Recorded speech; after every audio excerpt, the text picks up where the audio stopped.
আজকে ৭৮তম স্বাধীনতা দিবস। আমার সকল শ্রোতা বন্ধুদের স্বাধীনতার আন্তরিক শুভেচ্ছা। পিতা ঈশ্বর যখন দেখলেন যে তার সন্তানরা পাপে আবদ্ধ, তখন আমাদের পাপ থেকে স্বাধীন করার জন্য তিনি তার প্রিয় পুত্রকে দান করলেন।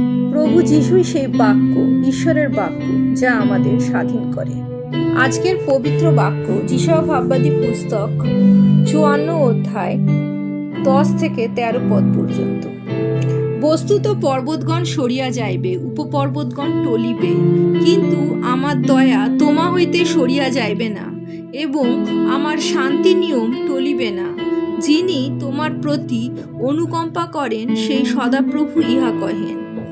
ওই দুঃখিনী, ওই ঝটিকা দুলিতে ও সন্তানবিহীনে, দেখো আমি রসাঞ্জন দিয়া তোমার প্রান্তর বসাইব, নীলমণি দ্বারা তোমার ভিত্তিমূল